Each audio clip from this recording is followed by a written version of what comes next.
In today's video I want to analyze aquariums, but this time without mercy.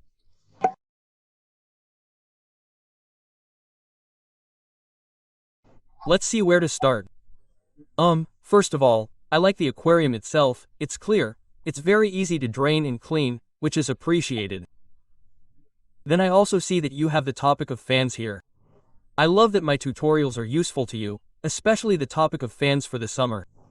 If you want to make them yourself, you can watch a video up here. And well, that said, let's get down to business, okay? Always with respect and care. The topic of fish. The topic of fish. You have fish, too many fish in so few liters. You have fish that require much more space than you have, and you have fish that are incompatible with each other. For example, the topic of ancestors, they are fish that require a minimum of 80 L. If that minimum can be raised to 100, much better. Then you have tetras, which are schooling fish. They require, I don't know, 80, 100 L. I would put them in a minimum of 100 L and many more. They are schooling fish, really. That is something that is very noticeable, especially in tetras, okay? Minimum of 13, 12, 13, 14 specimens. Hey, what happens? What would I do? Tetras and ancestors in a larger aquarium if possible. Okay, that's number one. Another reason why you should take them out is that you have mollusks. Here we can see that they are fish with opposite parameters to the fish I mentioned before, the drunkards, okay? So they are not compatible. You have a mix here, a group of fish that do not fit together. Regarding plants, you say that you have the parameters correct, but what does correct mean? What does it mean, you know? They are not correct if you have algae. So, keep an eye on that. Take measurements or whatever and really verify if they're okay, because that's what I'm telling you. What does okay mean? Good for the mole, good for the drunkards, the parameters don't match. So, regarding algae and gravel, I'll leave you a little card up here where you can see different videos or different guides on all this. Okay. Finally, you say you want to change the gravel. For me, changing the gravel would already be or could be considered a restart of the aquarium, okay? So, before doing anything, I recommend that you study very well what you want to do, what type of gravel you're going to use, what type of rocks, what type of plants, everything, what parameters that water is going to have. Then study it very well so that later you can adapt the fish to that type of water. As I say, now you have a mishmash of fish that don't match. Well, when you have that set up, only add the fish that match that parameter and the size, especially of the aquarium. Next aquarium, 300 L. Okay, here we can see the aquarium. 300 L, a big aquarium, quite long, from what you can see. I'm not going to get into the decoration part here. Everyone sets up their aquarium however they want. Personally, I would have set up an aquarium this big in a different way, but anyway, regarding goldfish, we can see that they require 40 L per specimen. You have 10, you get 400 L, you have 300, there are plenty of fish. I'll leave you a small file, a clipping of what I've been looking for. I'll paste it here in the image so you can see a bit about the needs of the goldfish. And well, let's continue watching the video.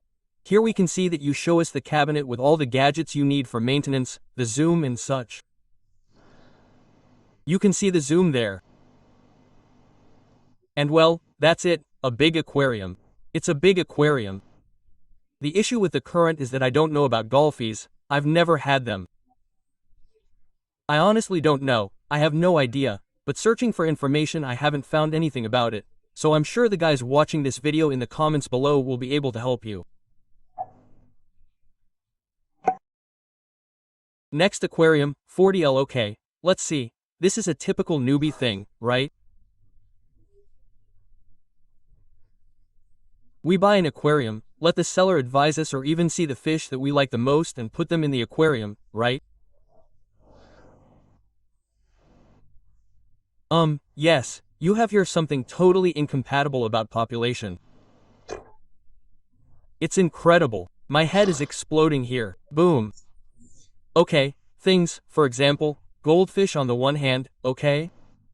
Continuing a bit with the previous aquarium, they require 40 L per specimen. Your aquarium is already 40 L, there are too many fish. Okay, The same with angelfish, they require 50L per specimen, you have 40L, that fish is too much. The pleco thing, what is this fish here? It's a fish that grows. It's incredible how much that fish grows. Totally incompatible with this aquarium. More incompatibilities. You have cold water fish like the gallfish, with warm water fish. No, they don't share parameters, in this case the temperature, okay? In other words, the fish are all bad. The only fish that could do well in this aquarium would be this one here, which I think is a guppy, and the zebrafish. I don't know anything about the rest of the aquarium. I'm not an Aquarius. This aquarium is destined to fail. Sorry, but that's just how it is. What's more, if you look closely, the water doesn't look crystal clear. At least in the photo, I can tell it looks cloudy. There are too many fish, too much biological load. The internal filter, no matter how powerful it is, has very little filter load, it can't handle everything. Okay? For example, you can see it there, for example, in the color of the water. What would I do? What advice can I give you for this aquarium? Okay, the first thing is to take the gallfish, the pleco and the angelfish to another aquarium, directly to the store, so they can give you your money back, or exchange it for something else, but those fish are completely incompatible and are destined to die in that aquarium. Okay, I would perhaps leave the guppies, the zebrafish or even the nunfish, okay? I see they are here, but there are few fish, they are 40L, very few fish. Okay, if you can, add a waterfall filter that will take up less space in the aquarium. It may even fit more biological load, which will help a lot with the water quality. And well, the decoration is easy to siphon, okay? So if you like the decoration, you can leave it like that, no problem. And if you want to add some more plants, well that's perfect. Some nubia, some bucephalandra, since it doesn't look like a very well-lit aquarium, it doesn't have much power. So you could leave the valaces. This plant here in the pot, I don't know which one it is. Check which one it is. If it's a plant that requires substrate, plant it. And if it's a plant like the one in question, then tie it to a rock or whatever and that's it. The next aquarium is also 40L okay, our colleagues sent us a video. Before starting the video, let's see that this image is perfect for explaining things. Regarding the water level, raise it until it touches the frame, okay? You'll gain more space, okay? Because it's only a few liters, you'll gain more space, more liters and the aquarium will look much better. Regarding the light, well, I don't know if you'll show it to us later in the video, we'll see it later. Regarding the thermometer, I would perhaps put it on this trunk, which is a good trunk, like this, put it behind, okay?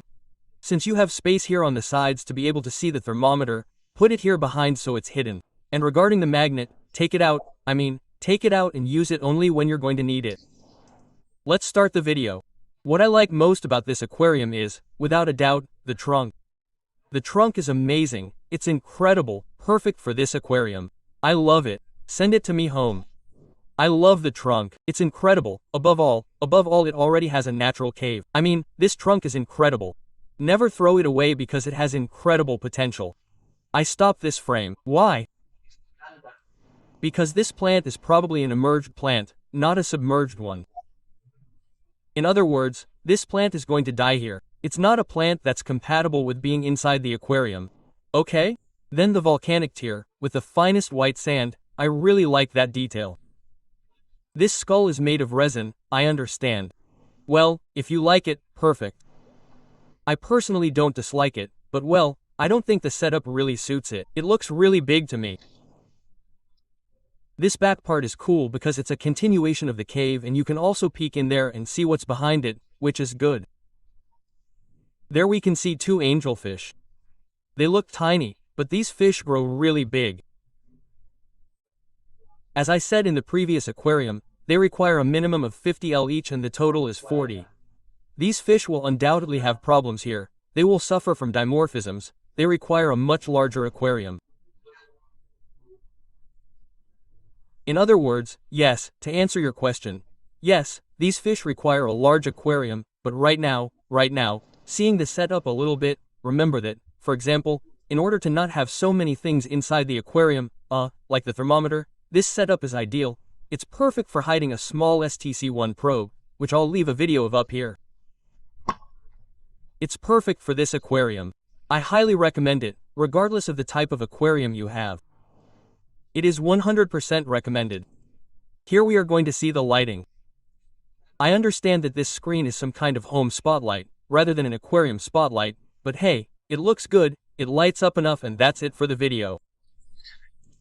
Well, without further ado, if it works well for you, for the plants you have, I don't think it will be bad for you. Okay, these plants here, now that the ones I just saw, I don't know what plants they are. If anyone knows them, leave a comment to see if perhaps they are not aquarium plants either, I'm not sure. The issue you were telling me about there being little things floating in the aquarium, well, it could be because the filter isn't purging everything properly. Scalar fish are very large, maybe you feed them too much. Try putting in a little bit of Perlon to see if it picks up those ugly little particles that you say you have. The next aquarium is 70L and the owner tells us this.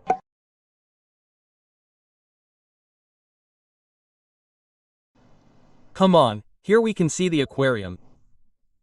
I really like it. I really like aquariums like this, like the plant eats up almost the entire aquarium. I personally like it a lot. Okay, well, here we can see the Calisa, I was going to say snails, the Tetranesi, and well, we see that you have volcanic gravel, okay? Point number 1, I doubt very much that the runneras and volcanic gravel get along. I've never had runneras, be careful, but from what I've read and from their behavior, runneras love to search through the sand, okay? Therefore, almost all the files, if not all, recommend that the aquarium where you have runners be sand, very fine sand so that they can dig and not hurt their whiskers, so you know what I mean.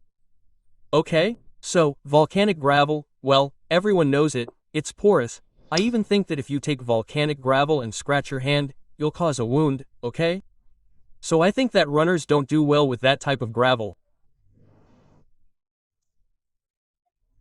Here we can see a photo of the goby, another photo, and the runners, which as I said, I'm telling you, I can't handle volcanic gravel. As for the glassfish, well, it's a very delicate fish, more than it seems, okay? It's a fish that requires at least 6 specimens.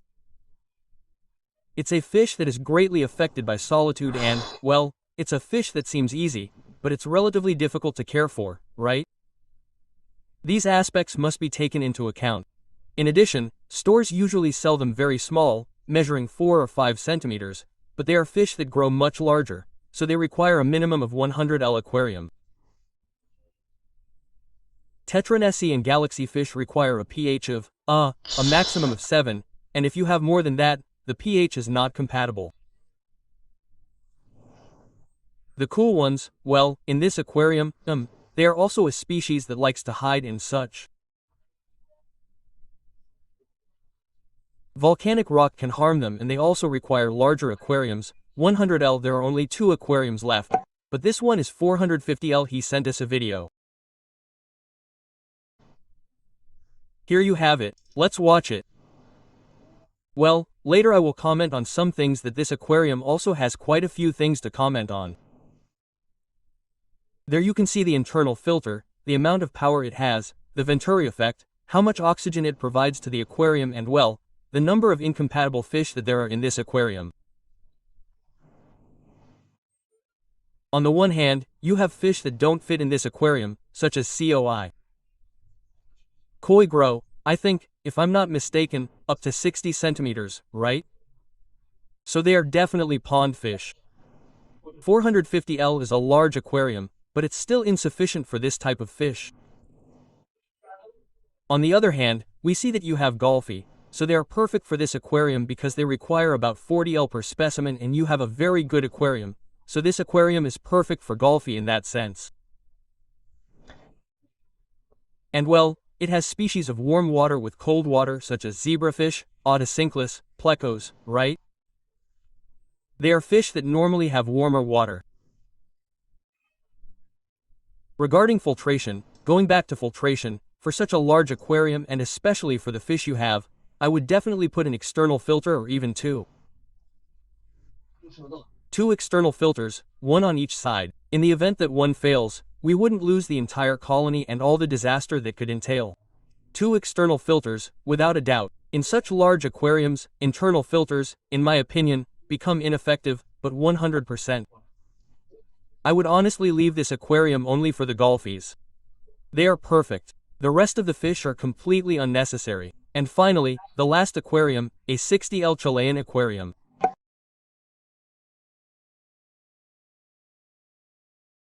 Okay, let's watch the video. We can see it here. There is angelfish, okay?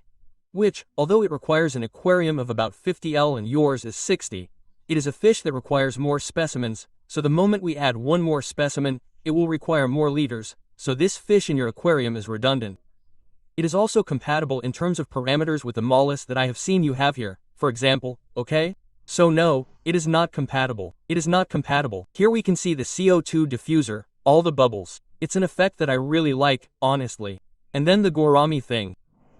Well, look, honestly, I'm going to paste a screenshot of a file that I found up here and judge for yourself. Then even the molly, look here, it has a little white dot. It could be one of two things, either it's been bitten or it has some kind of disease. Be careful with that, because if it gets a disease, it won't pass it on to the other fish.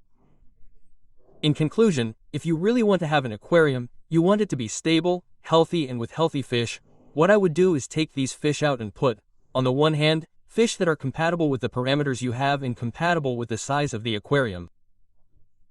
For example, a small group of tetras, nothing, 10, 11 tetras, would be perfect for the size of your aquarium. Well, friends, that's it for today's video. I hope I haven't been too much of a pain. I hope no one was offended and leave any little things in the comments and the usual, subscribe, give it a like and see you in the next video.